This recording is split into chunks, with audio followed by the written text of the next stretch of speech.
3, 2, 1. Anthony Darby. Ken. We are here with Jill Franquelli from MaryJane. Jill, thank you so much for coming on our podcast. You have been an influencer and kind of on the front of cannabis advocacy since I remember, us opening our doors. So thank you so much for your strong advocacy thank you so much for coming today. Thanks for having me. I'm so excited to be here. So for some reason someone doesn't have social media or hasn't seen one of your amazing magazines, tell our audience exactly who you are and what you guys do. Yeah, absolutely. So my name is Jill Franquelli, and I am MaryJane. It's a magazine that comes out in the community monthly, and it's focused all about cannabis in Maryland. We want to stay hyper local and really spread the stories and really write the history of what's happening in Maryland Cannabis. And we have a social media account that goes along with that as well, kind of following the journey as we meet with people in the state to learn more about them. Am I incorrect in calling it a lifestyle magazine? Yeah, I would say so. Yeah. When I saw it shows different people telling their stories. Some of these, a lot of patients that we have, they have these silent diseases. Yeah. And a lot of them have diseases that and issues that are not super well diagnosed, and they're also not well publicized. And I think a common thing that I find is when they try to explain their story, they oftentimes feel like an outsider because there's not this large community of folks that have this rare symptom that they have, or people don't understand, well, how come she has fatigue all the time? And so your magazine, I remember one of the things that I took away from it was it was an issue where folks had these different silent diseases, and you've done a great job of featuring Eric Stamper and doing a lot around the veterans issue. So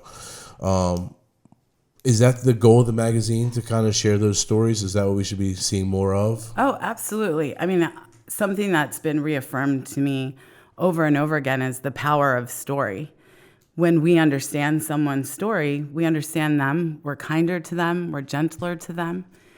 But it doesn't always work when I tell my story to someone else, especially people who are stigmatized maybe because of cannabis use, or maybe because they have illnesses that you can't see or that you can't experience. And so what I've even realized is, like, my mission is to share that story of some individual in a beautiful way, with a beautiful writer, beautiful photography, because somehow that legitimizes what that human went through.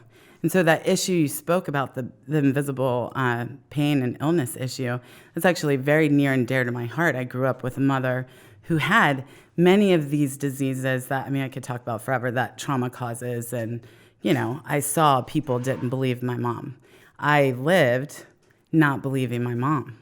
You're 14 years old. You want your mom to do something for you, and she can't because she has fatigue. What the hell is fatigue? All I know is I'm a bratty teenager. And so it has been, I think, redemption for me for some of the things I think I did with a parent that had these illnesses, but then also to give people a voice. That's all anyone's ever looking for, is some acceptance and some empathy from others. And we can do that by writing a story about it. That was really well said, and I think a couple of things come to mind when I hear that. So one is, you can tell that you come from a background of marketing and communication, and I would like for you to touch on that. But B, when I hear that, I find it so true that we have Brandon on our team and does a lot of our creative stuff. But if we make a video about it, or we get a compelling image and share a quote, for some reason, when it's done in a captivating way, in a way that content can be captivating, even our podcast in some ways. Eric Stamper came on our podcast and shared his story, and when Brandon chops it up and plays you a 30-second quote in a clip, and you watch that and you go, damn, that is really impactful. I know veterans struggle. I know 22 veterans kill themselves every day because of PTSD and mental health, but when you see that 30-second produced clip, or you see your magazine with these really powerful imagery, and the photos I thought were really good, and then to your point, your writer gives these beautiful dictation of these stories, it's an ad. It's an advertisement. It's more than just reading something. It truly is compelling. And I think part of that is what gets me. If you know anything about our dispensary, we are truly focused on the medical side of things and changing patient outcomes. And I've used cannabis for all my life, adult life, over basically around 19 and on, and always felt like an outcast and an outsider because I didn't necessarily vibe with all the countercultural side of cannabis. And my friends that I was competing with at work didn't understand how I could smoke weed in the morning. And that was what got me going, and that's what got me to the office an hour ahead of them. And I was able to compete and grind. It wasn't this thing that was going to put me on the couch and play video games all day. So telling these stories and putting a face to them, I think it truly is important. So how long have you been doing MaryJane? And then tell us about cannabis use and tell us about your professional marketing before you started applying it. Absolutely. So MaryJane in Maryland started last April. Our first issue came out in August and it's been rebranded to MaryJane, which the first issue will launch in the next 60 days. People are super excited for that right now. I am too. I've missed the stories. And so, I'm excited that we'll be back there doing that. As far as my cannabis journey, I actually haven't been a long time cannabis user compared to many people. It was my brother who actually turned me on to it. I was 33. I'm turning 41 this week, and I was having a panic attack. And my brother and I, my mom, we watched someone become addicted to opioids because of illnesses. My brother, I think, watched and saw maybe a similar path because of anxiety, because of depression. And one day I couldn't get out of it, and he rolled a blunt and said, "Try this." And I did, and I was, just to add more frame of reference, I grew up Mormon, and so this was big time. Big time. So I was totally freaked out and just sat there, eyes wide open, waiting either for lightning to strike. Joseph Smith to come down himself. Something was about to happen. But then what I noticed was, oh, wait, I just felt okay. I didn't get that full euphoria feeling, but I definitely felt me come off of an edge that I hadn't felt in a very long time. And so it kind of piqued my interest. I was like, oh, hold up. What is this all about? And then I took some time, and this is where the real change from a very corporate marketing life that I had, which I'll go into. I realized my wrong judgment on my brother because he had used cannabis since he was 14 for IBS. And my entire life, I just looked at him trying to get high. And then I just realized, okay, so this is something that is a much bigger deal than a bunch of teenagers just smoking out of a bowl. And that's a realistic expectation too. If someone is listening to this podcast and you struggle with really bad anxiety and you're having panic attacks and you're looking at cannabis as a tool, it's going to take the edge off. Yeah. There's going to be a lot of work to do after the edge is off. It's not going to make everything go away. But as I struggle with really bad anxiety and depression sometimes, and I find that it takes the edge off and allows me to take a step back and then go through the coping mechanisms of healthy. It's so good for me to take what seems like unbearable down to bearable, and then I can kind of handle it. So go ahead. Yeah, it's not... And through the years, I just realized that's what the answer is, right? You can't just consume a bunch of cannabis and fix yourself. You have to consume cannabis and then do other things. It's a tool. It's a tool. Every podcast we do, we talk It's a tool. It's a tool, and it is a tool for a million different things, right? Depending on your condition. But you have to put in that work. Like everybody says, you can't just smoke a blunt or take a hit of a vape pen and think your anxiety, your depression, your PTSD is going to go away. You have to eat halfway decent. You have to exercise. You have to work on your mental health. But it is the tool that can get a lot of people there. 100%. And I think the magazine, the goal is to help people understand that, because the most challenging thing, in my opinion, when you start to use cannabis is to figure out what you're supposed to do. And what you're supposed to feel like. Yeah. And it's not even, I realize it's not what I feel like, it's what I don't feel anymore. So I don't feel the heaviness in my chest. I don't feel like if you're using cannabis recreationally, I think you're looking for some kind of effect. When you're using it medicinally, you're looking for things to disappear, right? The heaviness in my chest is gone, the thoughts that I can't control. When I hone in on those things, then I realize like how much it is benefiting me versus chasing some effect.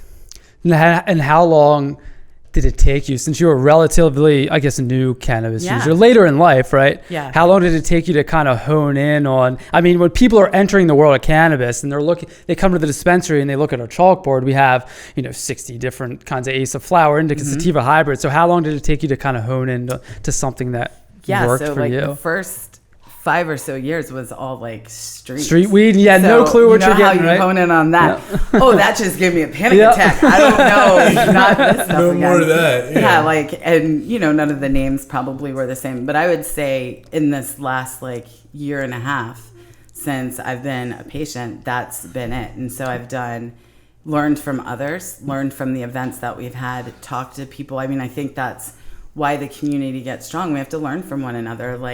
That is our best resource, is one another. I was just going to say, there's no research out there, right? So just anecdotal experiences that people have from walks of life trying to treat different things is the only way we can really learn. Dr. Hoffman always talks about how cannabis is the most autonomous medicine. You have to keep track of your dosing. You have to track everything yourself. You get to go pick your own medicine, which is really unique. And a lot of our patients feel empowered that they get to come in and get to choose it. But in the beginning, a lot of them feel very, very overwhelmed because there's so many of our people that they're not looking for that psychoactivity. Yeah. And for us to be able to say, if they come in and they'll say something like, well, I've been on really heavy pain medicine for the last 9 years. I've chronic this, chronic that. I want something for the pain, but I don't want to get high. And you're like, that's going to be tough, because if we're going to go after and you have this dependency / tolerance towards, opiates, then for us to crack that pain for you is probably going to take something that's going to create a high level of psychoactivity. And we have two options. We have one, we can try that route and see if your body, gets accustomed to it. I'm amazed at somehow how fastly folks' tolerance levels ramp up and their body's endocannabinoid system adjusts because they know that they need it. Kids especially, we had some kids that we've had to start on THC, and it's nerve-wracking because we care very much about this particular patient outcome. And, we hear the first night he felt stoned, he's sitting on the couch. But by night 4, he was doing his typical evening activities. But when he woke up in the morning, this is one particular case that we had. He had really muscle spasms that were crazy. And in the evening in particular, there wasn't an evening where his sheets would stay on the bed, right? Just constantly going. His mom comes in when he starts his THC CBD regimen, and the sheets are on the bed, right? He slept through the night. He didn't tear them off. It's weird the benchmarks that our patients set for themselves and for each other, but this community is needed. It's absolutely needed until we can bridge the research, until even at the dispensary level. I would argue that we're as good as any dispensary in the country at dosing, but we're still using what we know from our small dispensary and our small data for dosing. We don't have double-blind clinical data that was done in 13 different dispensaries with a patient population of 10,000 people. And until we have that, we're dependent upon our communities. And another thing that we reference a lot is if when a parent comes to us, we're the first ones to say, look, we got more experience than anybody else around here in helping you out. But if you really want to get into the details, find a mom whose kid has a similar condition with you, and she'll blow us out of the water because it's her kid. And she knows exactly, Riley's, Jay and Riley are a great example. We've had a really great relationship with them for a long time.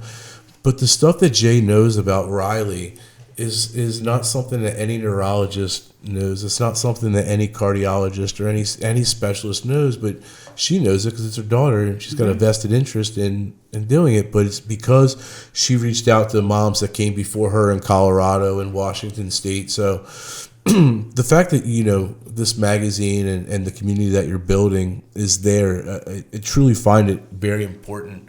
And it's a lifestyle magazine. It serves two purposes. I mean, I think there's that sense of community, but we talk a lot about breaking the stigma. Yeah. And I think when they see professionals like myself and Chuck and Dr. Hoffman and yourself come from the professional world where, if I'm not mistaken, and you were using some cannabis when you were doing marketing in the professional world, right? Yeah, absolutely. 100% we're out there, corporate America, whether you wanted to know whether you guys wanted to know Here or not, are the right? truths that I found. Everybody uses cannabis.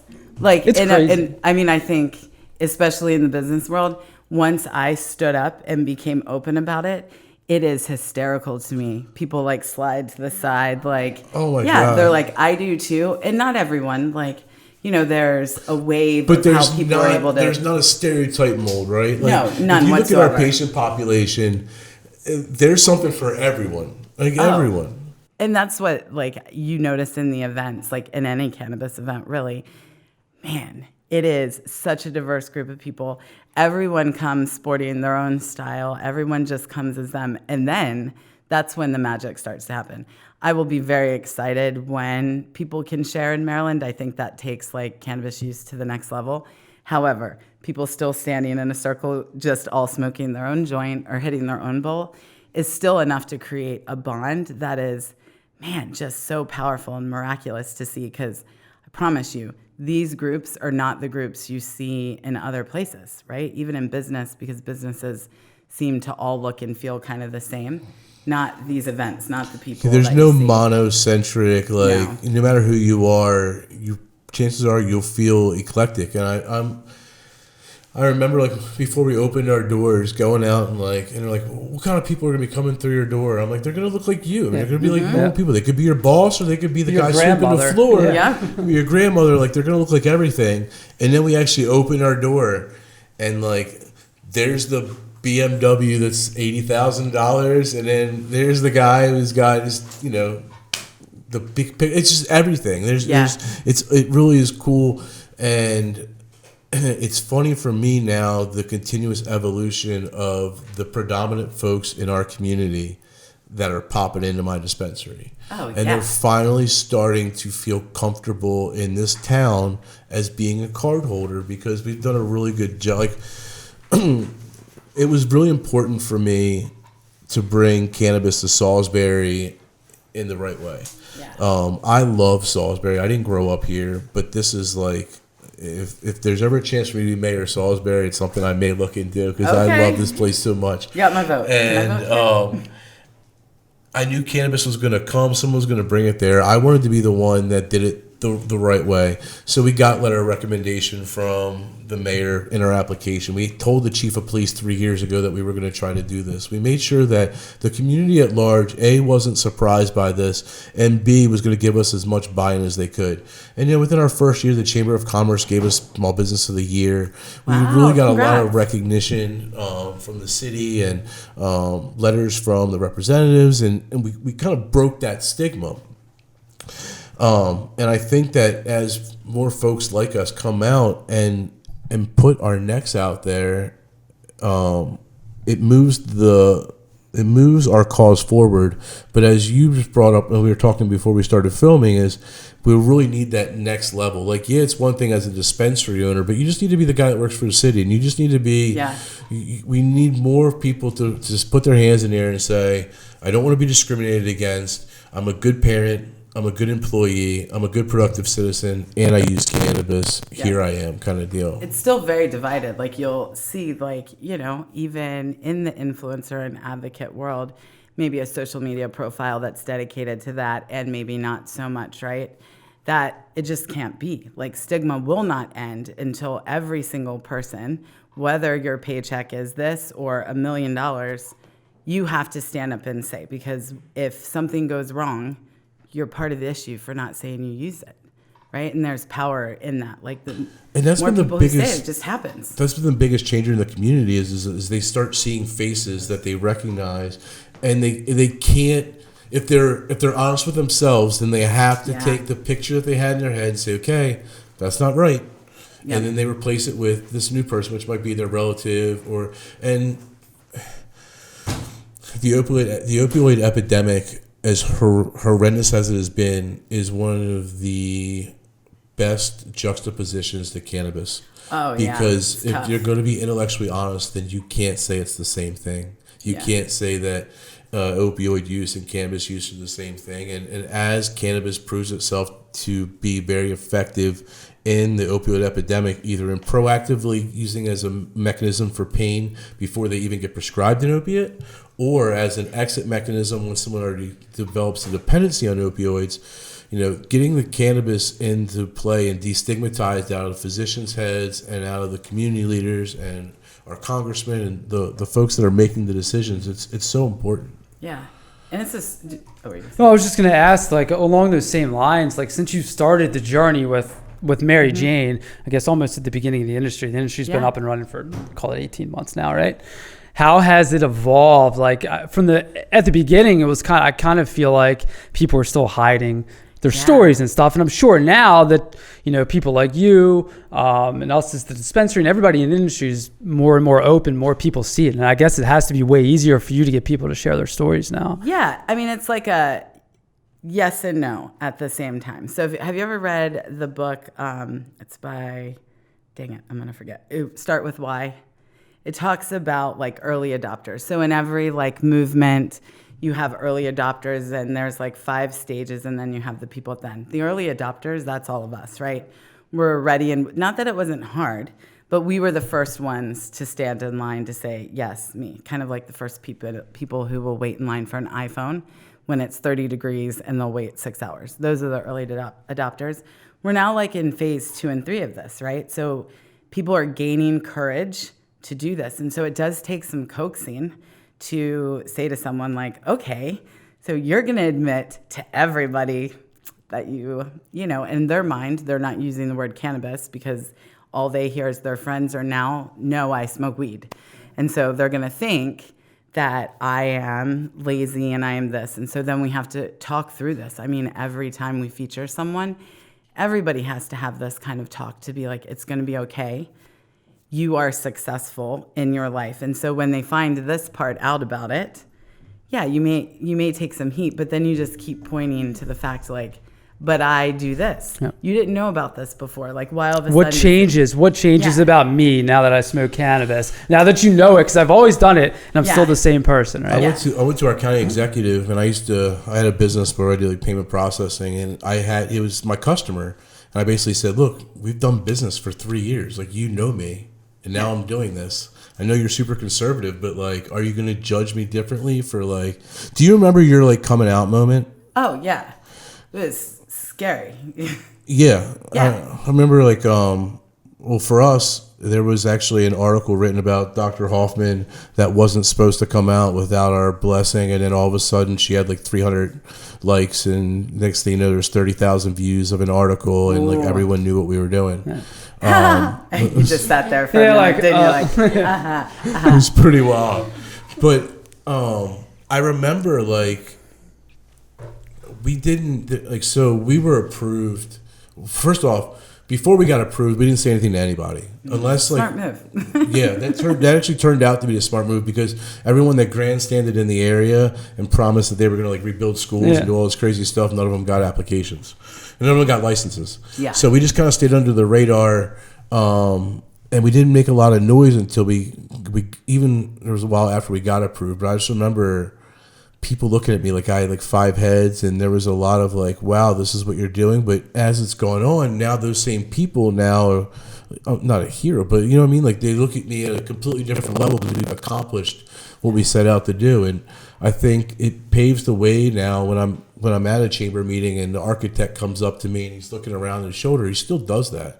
There's still this stigma, right? Oh, and we have patients that they request a plain brown paper bag instead of our PAH bags because they don't want a logo on it. Yeah. We have guys that park in neighboring businesses down the street, and so their work truck isn't seen in front of our facility. Mm-hmm. I mean, there's still a lot of, and in our dispensary in particular, it's not very glamorous. I'll be the first to admit, but it's great for privacy. We have a double basically check-in system, so that once you get to the waiting room, if you're in the waiting room, you're a patient. It's patient only, because we want to make sure that we're catering to those folks. I mean, I don't want to chastise someone for not feeling confident enough to be open about their cannabis use, although I do find it problematic.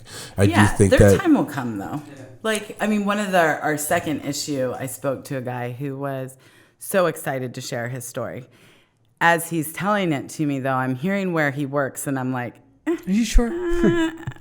Like, let's talk this through, because I have a legal team that we run this stuff by, right? So let's talk this through with your work. You say they don't care, but we know that they really do. And let's just say someone found this magazine and they saw you in it. What do you think? In HR. In HR. What do you in a different context, in a report. Yeah, so his story didn't get shared. I mentioned him in my publisher's note because it's just not his time. We want people who can stand up, say their name. It doesn't mean it's not going to be scary, right? Like, there are people who've shared their story who could have lost their jobs. Nothing happened, but that was their coming out moment, and that was their time. And everyone who has come out in any way, shape, or form, it's only their time and their time alone. What we need is everyone who's already out to share their stories and to keep talking about it, because it's not just once. Like, I will have to share and will love to share my anxiety story over and over again, because that is how this movement will go. We know in marketing, like, it's so hard to get the word out. Like, you get shut down at every turn. You get like, there's no ad, you can't push a Facebook post. You can't.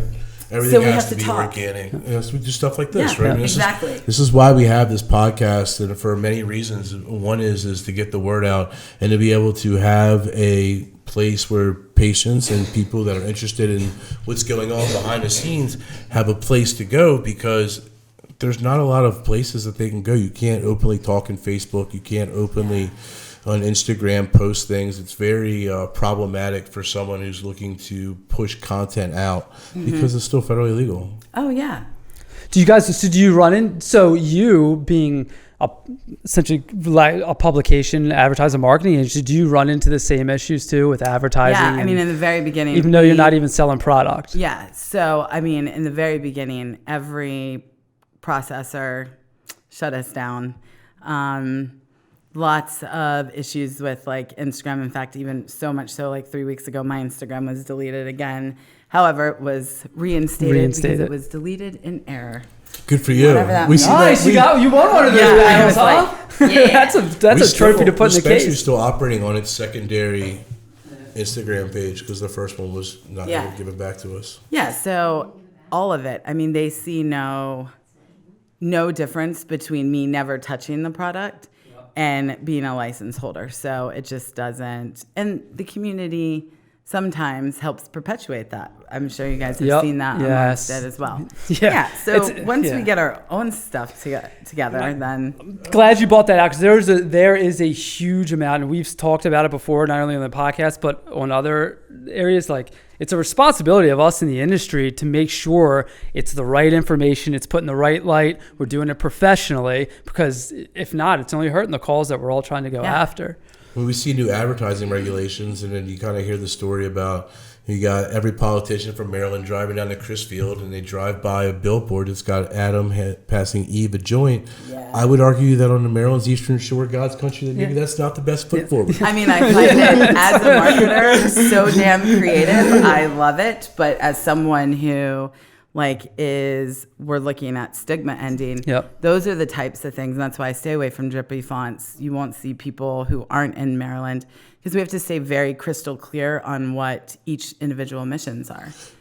So let's go all the way back to where we started from. Yeah. Give me a little bit about your background in marketing, and then give us a little bit about how you're applying that vision, and like you've highlighted it, but summarize really the message that you want to convey with MaryJane. Absolutely. So I have a kind of interesting career. I started multifamily housing. So if you think apartment communities, I was a leasing consultant, worked my way up, and just found I was really good in sales. So because of that, when you can do something well, sometimes you get asked to teach people to do that. And so I was a corporate trainer for about 5 years with a big real estate company in Maryland. Multifamily housing, so apartments. And in that, play the guessing game. Yeah, do you want to? Is it Ryan Holmes? It's not. So Bazzuto? Ding, ding, ding, ding, ding. Yep, Bozzuto. So I was with There's some people there. Yeah, I learned probably the best customer service expectations, how to connect with people. I learned the quality of what a CEO is from Tom Bozzuto, a very honorable man. So I learned a lot of things in that. And really my communication with people, that's where I learned, like to be able to teach someone a skill, but also understand where they are at their skill level, right? Because not everyone gets something all the time. So then I just kind of like went around in there, but right before I left the corporate world, I worked for CoStar, which is an internet company, and it's a real estate information company. So I got to see how a number 7 company in the world for in innovation worked the internet, and got to see, man, the world is yours if you understand a few things when it relates to how to get attention. But what I noticed is attention is all well and good, but there has to be some authenticity behind it. And you can't just connect online. It just doesn't work that way. Like it is, I think there are people who can survive on just an Instagram account. I give them all the props in the world because I think it is far harder to keep that attention than what you guys are doing, even what I'm doing, right? Because we have something tangible. And humans' interest is what, 15 seconds? I mean, that's why people love Instagram, right? Because it's 15 seconds. Yeah. But like you said, you scroll, and it's kind of lost in space where you have things like MaryJane. It's an actual publication that's archived. You hold it. Reference, you hold it. It's tangible. But is it actionable? Is it something you're going to remember? Is it just something in the mass of our heads, which is like floating billboards now? You're right. The goal is with a story is, we want to take the reader on a journey. And our key demographic isn't people who already use cannabis. Like our minds are made up, right? I should say they're like secondary. We want people to read it and then be inspired to share their story. But our first person we want to talk to and for them to read is someone who has a negative opinion about cannabis or no opinion at all. Because we design each story as a hero's journey, right? Everybody, if you give the right writer that asks the right questions, can pull that out of someone. And so we want to make a reader laugh, we want them to cry, and we want them to think, and then we want them to act. And so every story that we write, we go into that with that. In all of these stories, we can create that arc for someone to read. And that's when you start to change people's minds. They have to have a physical emotion, something that makes them change the way they think about something. And then as they're holding the magazine, that physical touch then solidifies that moment for them. And then they have it again. And then they meet someone else or they meet someone who shared their story. And we're not saying one story changes someone's mind, because there will be. However, 7 or 8 times. What's that reinforcement? Yep, someone's like, oh, I know someone who uses cannabis and this helped so-and-so. When we created this fake patient persona, I did in my mind when I built our dispensary model, I knew that folks like me were coming in, right? Yeah. I don't have to worry about them. But I wanted a 65-year-old woman who got Lyme disease, who had never been in a dispensary and never used cannabis a day in her life, to be able to walk in, get information, and feel empowered and feel comfortable to go through our whole process. And I knew that if I could capture her, this fake patient, then everybody else would be fine. Yeah. That was the one I needed to cater to. I don't need to cater to I constantly break our patient base. This is not factually stated. This is Anthony Darby's patient metrics. But I'd say we have about 20 zero statistics. Right now, Court Palmer, I mean, that's what the U.S. is run on. Rolling so over me like, he's an idiot. But they gave me a microphone. I'm going to talk into it. I've used this for a long time, though, and I think that the numbers are fairly accurate. And about 20% of our patients, cannabis is truly life-changing. These are epileptic patients. We have patients that have gotten their hearing back. We have some really amazing cases, and these folks would almost die if they didn't have cannabis. We have about 20% of our patients that I would say are overindulging. If there was a recreational market, they probably wouldn't be medical patients. But I feel that the substances within our dispensary are much safer than most of what else is at their disposal. So we take care of those folks as well. think there's 60% of their patients, and I'd put myself in this category, that are used as a wellness tool. Yeah. If you took it away from me, I'm not going to die tomorrow. But I can tell you that my mental health and my ability to be proactive in this world is enabled by cannabis. I've gone without, I've gone with, and now that we have all these great lab results and really understanding the type of medicine that I'm taking and how I'm applying it, so I'm not just grabbing a bag of weed and saying, well, is this going to give me anxiety? Is this going to knock, what's this going to do? That cannabis has been an enabler as a wellness tool, and I think that more and more folks will be using cannabis as the population gets older, and the aging population, as folks become less and less likely to be excited about getting prescription pills. Before it was, hey, great news, I don't have to go and lose any weight. I got this new blood pressure medicine, and I don't have to worry about my blood pressure. Yeah. My knee's bothering me, and I could try to start walking, and I could try to start making lifestyle changes, but I'm just going to take this new pill my doc gave me for inflammation. Like, I think we're saying those have consequences, and eventually, if you use that methodology, you're going to have 13 pills, you're going to be spending $1,000 a month, and you're not going to feel good.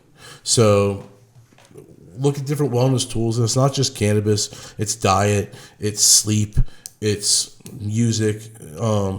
You talked about creating a community.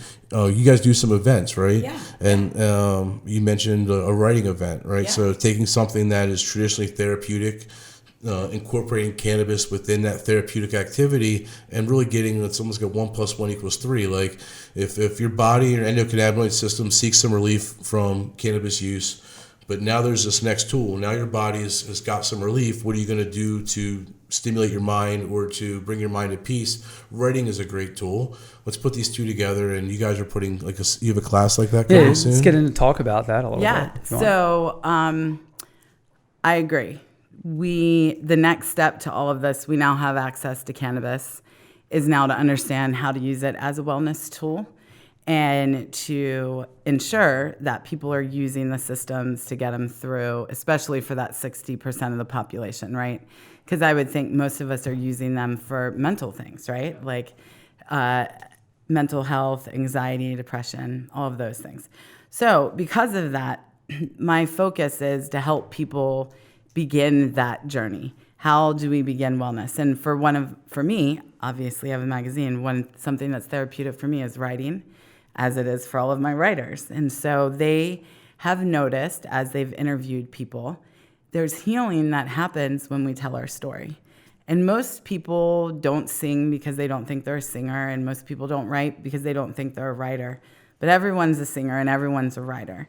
What we're doing is we're bringing a class that's going to teach the basics of creative writing, which is not really a huge deal, right? Like pen, paper, question, write, but also incorporating cannabis and talking about some of those terps that help with the creativity. Again, understanding everyone's different. So yeah, we'll use the most commonality and then talk about it.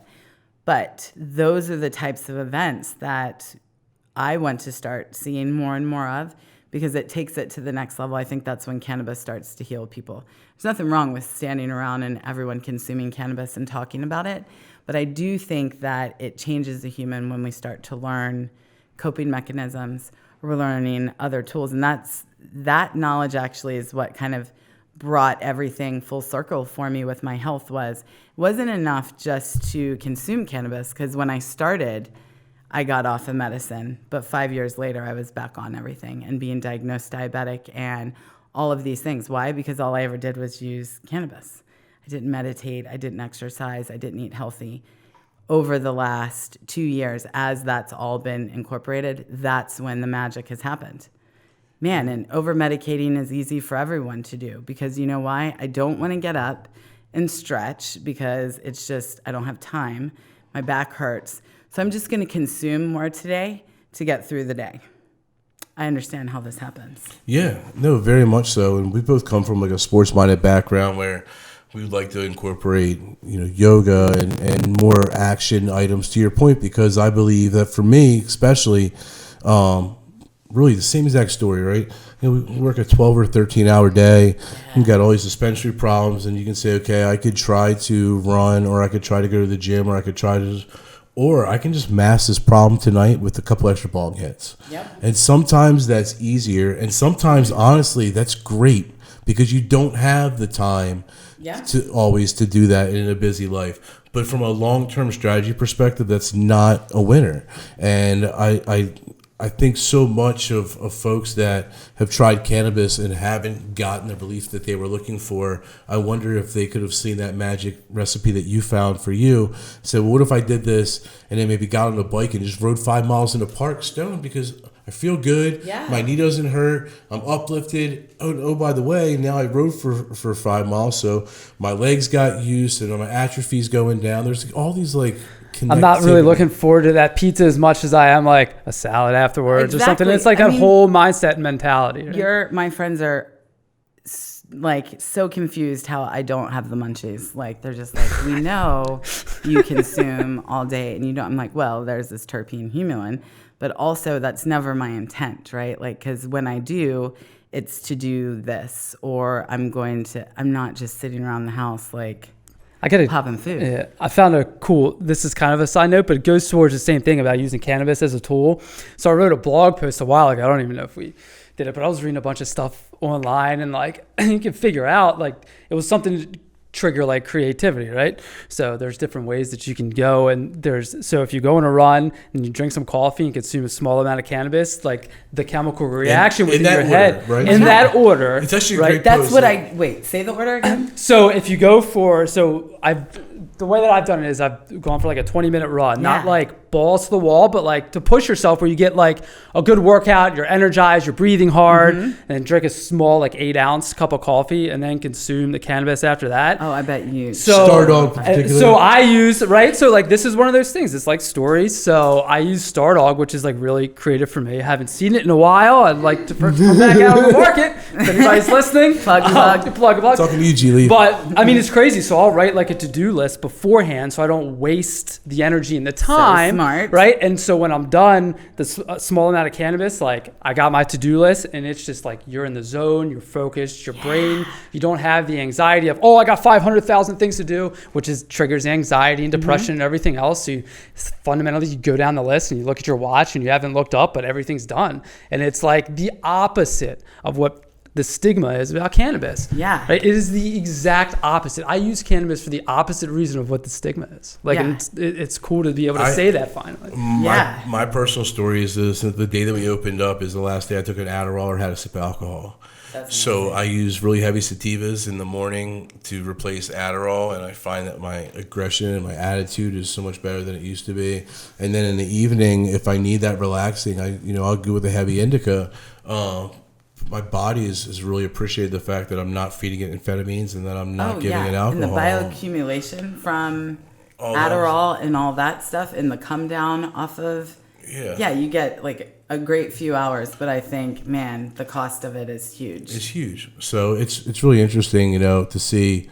And we're like, we're pioneering, right? Like I've had a year and a half of knowing what I'm taking. Like I can't imagine in 5 years, I look back and I'm like, man, I can't believe I used to do that. I bet some of the things that we do will seem really crazy and archaic because we'll know so much more about the endocannabinoid system. Oh, for sure. We'll know that like ibuprofen, once you get past 80 milligrams, you're just wasting everything else. We'll learn more bioavailability and all these new things. So I'm really excited for the continuation of cannabis and wellness to cross paths. I mean, for us, it's what we believe. I mean, I think the future is kind of this like idea of a wellness campus where we're changing diets and activity levels, and we're really looking at a holistic approach for our patients. And I think, people will be more apt to go that route than just start taking a bunch of pills. Oh, I agree. And I'm in like maybe 120 days ago, I started working with a holistic wellness coach. So 2 years ago, I was maybe 2.5 years ago, I was diagnosed with diabetes. I was almost 300 pounds,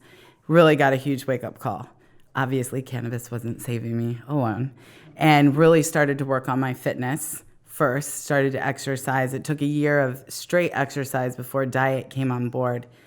Once food became a focus, that is when my health drastically changed. So reverse diabetes in 90 days. My doctor was shocked. That's phenomenal. That's amazing. Congrats. That's Thank awesome. you. could not believe, looked into cannabis strains that they have been saying, like THV, all of those. So use that tool, but then also food and exercise. All of that started to take effect. But then I started to notice another area that was causing things, and that's your mental health, looking back, seeking to get closure on those items. And so I have realized, like, that is the journey that all cannabis users need to be on. Cannabis will help them fix all of that. It will help them get through what trauma. It can help you when you have your aches and pains from working out. It can even help the mental. So I went from eating so much sugar and carbs, my favorite thing in the world, to You're keto. looking at it, man. Yeah, like to keto, less than 20 grams of carbs a day, which is 4 cups of spinach and a quarter cup of almonds. I ate nothing but meat and protein, or meats and fats after that. And so it was such a huge shift, but I was able to use things like sativas to curb my appetite, to keep me focused on other things. And late at night, when it was so consuming that all I wanted to do was eat, you know what you do? You just smoke a heavy indica. And what are you going to do? Not move and go to sleep. Yeah, so I was able to even help me get through some of the mental stresses of trying to get healthy by using it. That's an amazing story. You mentioned, like, diabetes. I constantly motherfuck sugar on this thing, because for me, carbs and sugar are like my weakness. That'll cause a 20-pound weight swing in 90 days. Yeah. It fuels my anxiety and depression, and I find myself going through these ebbs and flows.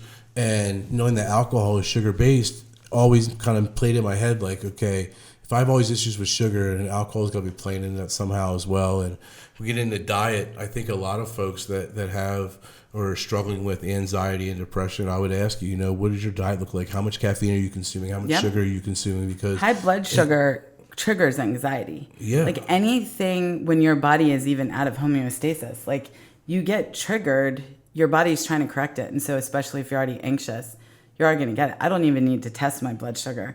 I can tell if I've eaten something bad. I can tell. I just start to get anxious. Like my body tells me. For the longest time, that was my coping mechanism. Oh, well, for sure. Ben & Jerry's Cherry Garcia. Yeah, exactly. Yeah, I'm had a rough day at work, and I could work out, or I could just take an extra bong hit and walk upstairs and eat Ben & Jerry's. I mean, there is that part of cannabis. I mean, if you want to go that route, it's available, but that is not what I would recommend for anyone, and that's not. Everybody has a decision to make on their own, right? Yeah. Use cannabis as a tool to help make. And some days you may just need to, because there are still times where even knowing how I will feel afterwards, I will still choose to do something. I went to National Ice Cream Day yesterday. I knew how I was going to feel. I did too. I knew exactly what was going to happen. On the boardwalk, some custard. But I didn't care. Honestly, I didn't care yesterday. I ate a cheesesteak yesterday for the first time in a while. My and God. it was fabulous. And afterwards, all I wanted to do is go to sleep. I mean, well, that's just it, right? Like your body just, it knows. There was a time where my body's appetite for glutton for punishment was way higher. I mean, the amount of alcohol and food I could throw in it, and it would allow me to get up at 6 o'clock in the morning and just go like nothing happened. And now it's like I eat the wrong thing for dinner, and it's like, do not pass go, do not collect $200. Isn't it like done. Once you figure it out, and I mean, and that's why I was raised, right? Like sick mom, poor family, bad food, and that's, I mean. That is how it goes. And so you get those coping mechanisms. Like, I couldn't believe I didn't realize why I felt so bad. And I didn't even realize how bad I felt until I felt good. And I was like, wow. Like, first time I ever quit fast food. That's a game changer. I ate fast food and like got completely sick. And it was like, wait up, let me think about this. How bad was my body that I wasn't getting sick every time I ate this, because my body was just getting conditioned to be able to process this horrible food. And like, it's a topic for another podcast, but I love hearing that successful stories of folks that looked at this whole picture and have had, and you look great, and it looks like your lifestyle is much more beneficial because you've taken these changes. So, and it's not, you don't have to be a supermodel. You don't have to be in the gym 7 days a week. It's about instrumenting small changes and then being consistent with those changes, and then a few weeks later you look back and say, all of a sudden I'm not diabetic anymore, right? You didn't know day 10 of your 90-day journey that you were going to be able to kick it that fast, but you stayed on a program and were able to have an amazing result. There's a great book called The Habit of Change that really, there's a formula for change. And so in every kind of big area, there's a keystone habit. And that habit is, if you nail that habit, all other habits are easier in that. So in health and wellness, exercise is the keystone habit. And so it doesn't matter if you eat healthy, if you can. Show up to the gym 5 days. Show up to the gym. Just get there. Stay 10 minutes. Come back the next day. Keep doing it. Keep doing it. It took from March 10th until December 19th when I changed my diet. I still ate all the delicious things. I still lost weight. I still started to feel better. But then one day, your body gets to a point where it's just like, no, we need different food. And the habit was that much easier. I can't imagine going that restrictive of a diet to get away from diabetes if I hadn't exercised. Yeah, because at that point you're motivated, right? You're going to the gym and now you want these other additional results, and you realize that, okay, for me to get those results, my body I have to change my diet because I can't keep putting the same fuel in and expecting to get to a certain point. But your body at that point, it's craving, like Chuck said, like, it's amazing. If I exercise, my body craves protein and salads and good food. And when I'm lethargic and do nothing, my body craves sugar and shit. So. And for like people listening who aren't to the point where they can move, or they have something that inhibits the way that they move, you can manifest the same physical emotions and feelings by visualizing physical activity. So you can, in your mind's eye, go for a run, and you can visualize your hands and your feet moving and starting to do that and get those same benefits, because it has been shown, and you will, if you read that book again and again, you can never throw a football, but you can think about throwing a football and throw it the first time and be better than the other person, just because our brains are so powerful. And so if you can't visualize really bold concept. And what was the book called again? It's The Habit of Change. Yep. And so it is like your mind is the most powerful. And I think that's why cannabis is the only medicine that you can take to unlock and help those types of things. Man, like you said, you take Stardog and the creativity just flows. Can you imagine if you were visualizing, you had a big day and you visualized while after consuming Stardog start to finish, how your day went. When you go and do it, you will be exceptional that day. I do that, a lot of that. I mean, I think you're talking, when we created this, we had to visualize so much of what we were going to do before we were going to do it, because we had to, right? No one's ever done it before. I had no one to look to before. And I think the visualization, the mindfulness that cannabis brings us is something we talk about a lot, of being able to move out from the moment itself and then be able to have these visions and to be able to kind of conceptually walk through, almost like a guided meditation. Yeah. Because like for me, because people just get, especially this day and age, right? Everybody's so busy, Twitter, Instagram, Facebook, everybody's on social, everybody's mind's just in it. But the ability to have cannabis and detach yourself from just being in it all day and kind of take that higher level view is just something I think that is just wildly beneficial. It's kind of what you were talking about. I think it's super big, and I know it's helped me a tremendous amount. Yeah, just take a step back for a minute. Thank you so much for coming on Thanks and sharing your story. Me.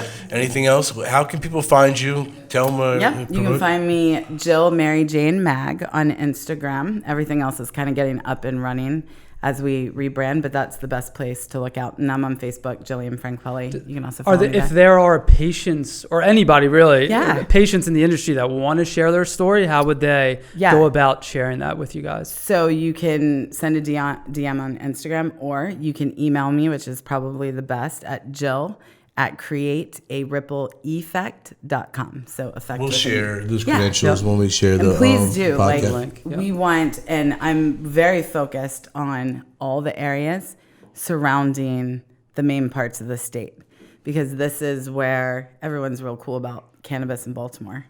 We need to start coming out to areas where registration isn't as high, where stigma is so deep, where we can start to get those communities very strong so they can stand on their own and kind of propel this movement everywhere.